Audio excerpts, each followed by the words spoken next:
दिल्ली के Dwarka district police की special staff ने नामी गैंगस्टर को उसके साथी के साथ दबोच लिया। आज सुबह जाफरपुर थाना इलाके में खुफिया जानकारी के साथ सड़क पर ट्रैप लगाकर पुलिस ने उस गाड़ी का इंतजार किया जिसमें नामी बदमाश धर्मेंद्र राणा अपनी साथी के साथ आ रहा था। गाड़ी को जैसे ही पुलिस ने रुकने का इशारा किया, बदमाशों ने पुलिस पर फायरिंग शुरू कर दी। पुलिस की बुलेट प्रूफ जैकेट से कोई नुकसान नहीं हुआ, मगर भारी मात्रा में पुलिस को देख बदमाशों को यह जल्द समझ आ गया कि अब एनकाउंटर हो सकता है। बदमाशों ने थोड़ी ही मुठभेड़ के बाद हथियार डाल दिए। यह वही बड़ी पिस्तौल है जिससे लोगों पर गोलियां बरसाई जाती थी इन बदमाशों के जरिए।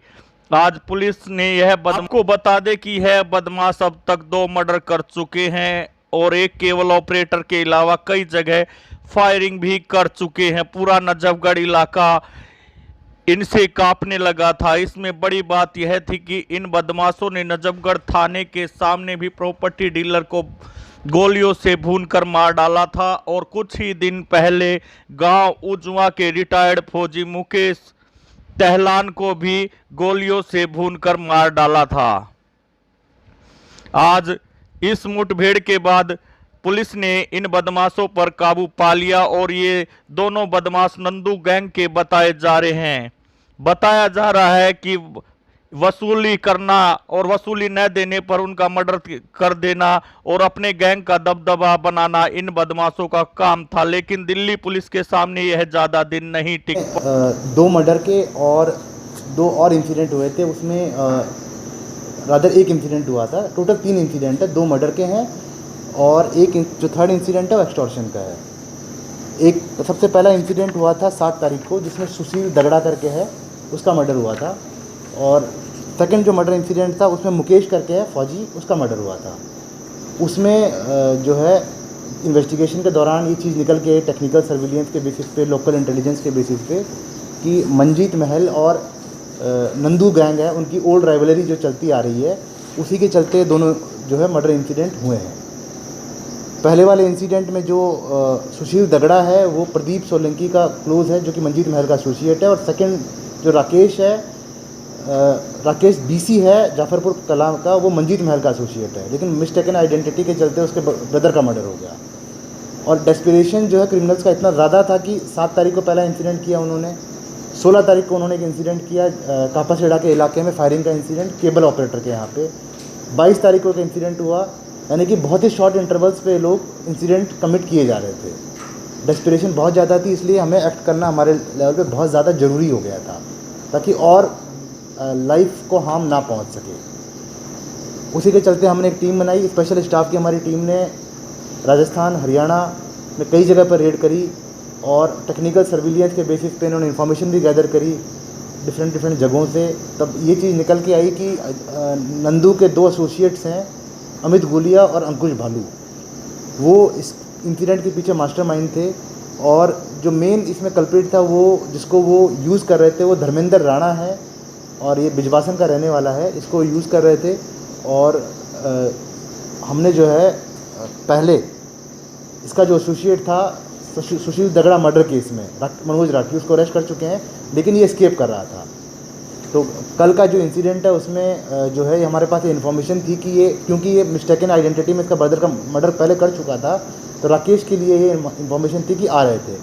उसी के चलते हमने ट्रैप लगाया था और ट्रैप के बाद जो हमने उनका जो व्हीकल है वो स्पॉट किया और एक ब्रीफ एक्सचेंज ऑफ फायर के बाद में, जिसमें जो है इंस्पेक्टर स्पेशल स्टाफ का जो बुलेट प्रूफ जैकेट है उसके ऊपर भी जो है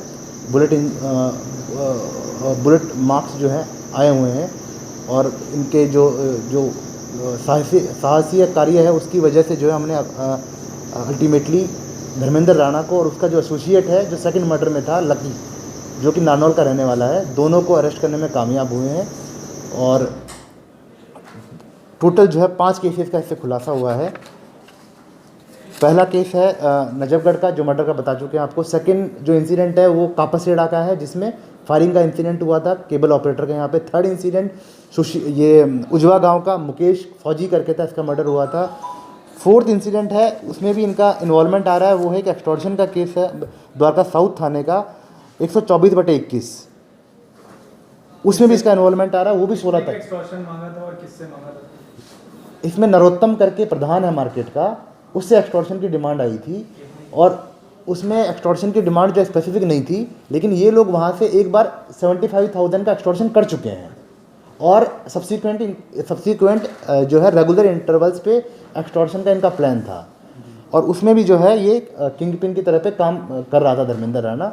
अपेरेंटली इसको जो है अल्टीमेटली हमने इसको टोटल 5 केसेज, तो जो मोटरसाइकिल थी वो निहाल विहार थाने से चोरीशुदा पाई गई, तो टोटल 5 केसेज इससे ओपन हुए हैं और रिकवरी इसमें एक सोफिस्टिकेटेड पिस्टल की रिकवरी हुई है, एक कंट्री में पिस्टल है और 3 लाइव कार्टिजेज हैं और एक बुलेट मोटरसाइकिल बुलेट मोटरसाइकिल जो कि यूज़ हो रही थी ऑफेंस, जो कि कल एक्सचेंज ऑफ फायर के दौरान इनके पास में थी, वो इनसे रिकवर कर ली गई है।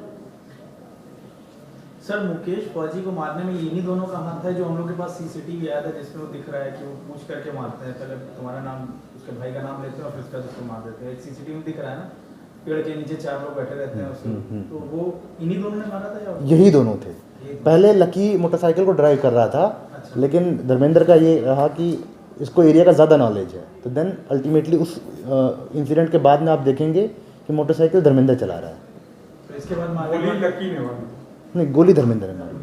मारने के बाद इनको धर्मेंद्र गाड़ी लेके वापस मारने के बाद इनको लग गया था कि गलत आदमी को मारा, इनको बाद में पता लगा, बाद में तब पता नहीं लगा। दोनों इंसिडेंट्स में इनको थोड़ा बाद में पता लगा कि किसको इन्होंने मारा है। इनके पास से क्राइम में इस्तेमाल 2 पिस्टल और एक कंट्री मेडिड पिस्तौल और चोरी की बुलेट मोटरसाइकिल, 3 जिंदा कारतूस बरामद किए हैं। डीसीपी साहब की माने तो अभी गैंग के कुछ और लोग भी पुलिस के रडार पर है, जिन्हें जल्द ही उठा लिया जाएगा। मैं बदलाव की ओर से संदीप राजपूत। हमारे चैनल बदलाव की ओर को शेयर और सब्सक्राइब करें ताकि आपके क्षेत्र में होने वाली हर छोटी बड़ी घटना की जानकारी आप तक हम पहुंचा सके।